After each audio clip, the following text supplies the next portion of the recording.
La ville de Sharm el-Cheikh en Égypte a abrité du 6 au 18 novembre 2022 la 27e conférence des Nations Unies sur le climat.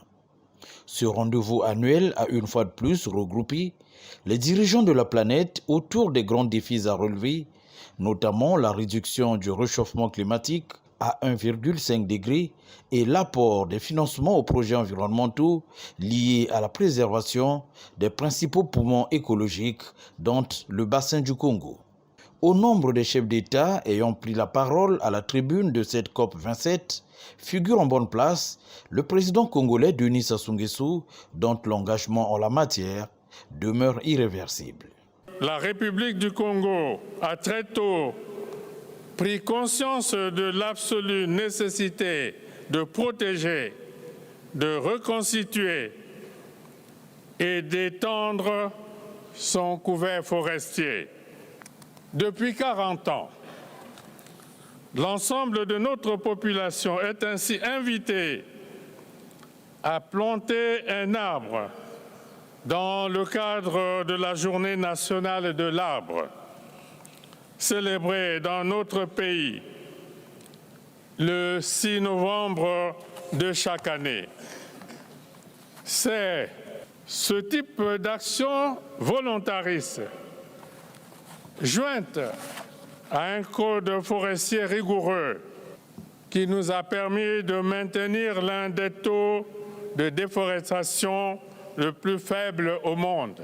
S'inscrivant dans cette logique et dans cette pensée constante du président Denis Sassou Nguesso, l'écrivain-chercheur Michel Innocent Péa, auteur de 2 nouvelles publications, à savoir La diplomatie climatique de Denis Sassou Nguesso, plaidoyer d'un messager de la paix et porte-voix des générations futures, et La guerre climatique mondiale, une lutte cruciale sous-estimée, n'a point manqué cette grand-messe internationale.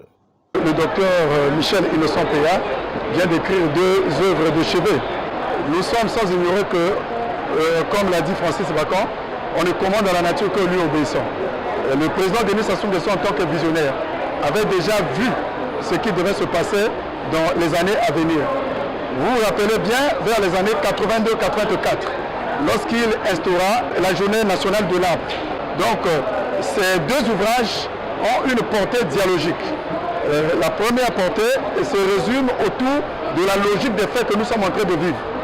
La deuxième partie se résume au niveau de l'épistémologie, de la science du climat, qui traduisait déjà les méfaits climatiques dont l'homme n'a pas pu maîtriser.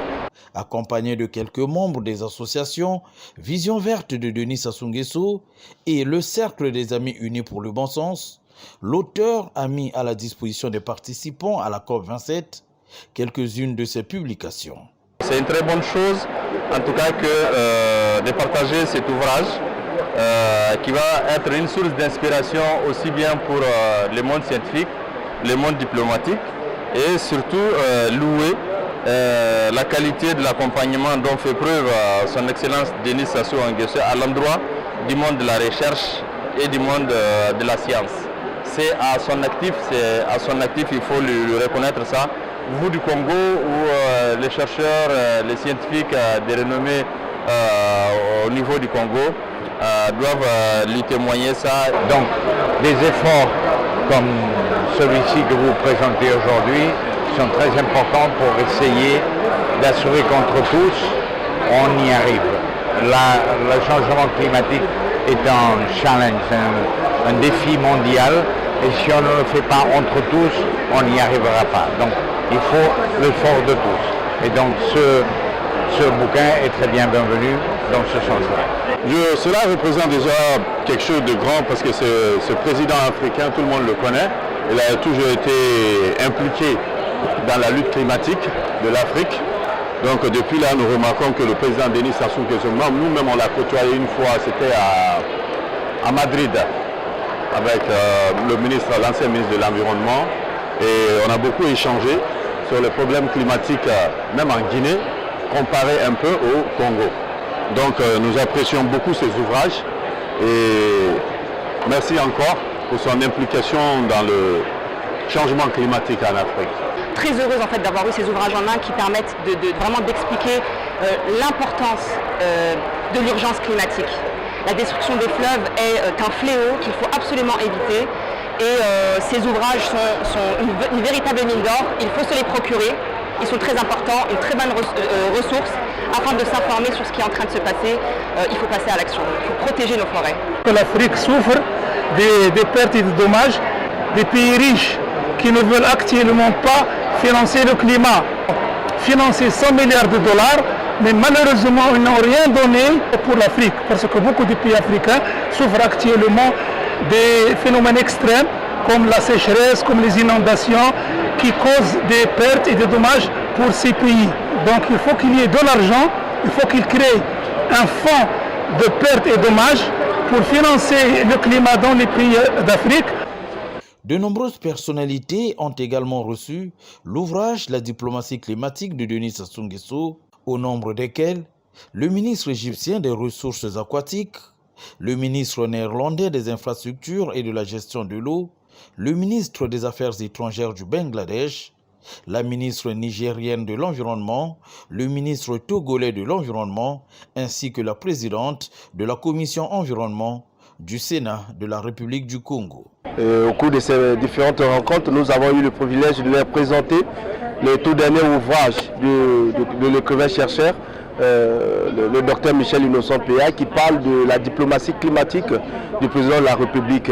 Et cet ouvrage a une portée tant africaine mondiale, parce que à travers cet ouvrage, nous avons presque un canal qui nous édifie sur ce que le Congo apporte au plan mondial sur le domaine climatique. Et donc cet ouvrage tombe aussi à point nommé, étant donné que le président de la République, lors de son passage ici à Sharm el-Sheikh, a lancé un appel sur les 10 années de la diplomatie climatique. Et donc nous pouvons dire que c'est une coïncidence heureuse pour l'écrivain chercheur Dr Michel Innocent Péa, qui parle de la diplomatie, et nous pensons que cet ouvrage vient accompagner cette diplomatie menée par le président de la République. Je suis très heureuse d'avoir reçu cet ouvrage de l'écrivain Innocent Péa, le docteur, qui justement est atteint de peindre le grand écologiste, son Excellence Denis Sassou Nguesso, qui depuis la nuit de temps avait compris que l'environnement est au centre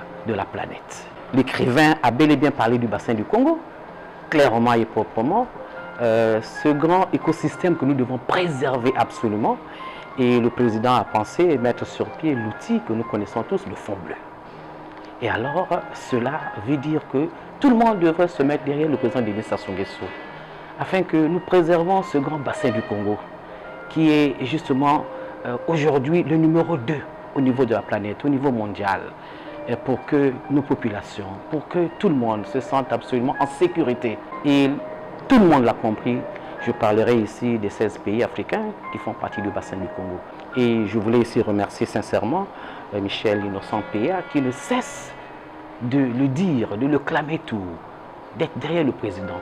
Et il s'agit ici de prendre le relais à tous les niveaux. L'Afrique est engagée dans la lutte contre le changement climatique et c'est effectivement le leadership de nos chefs d'État à travers cette diplomatie du bassin du Congo.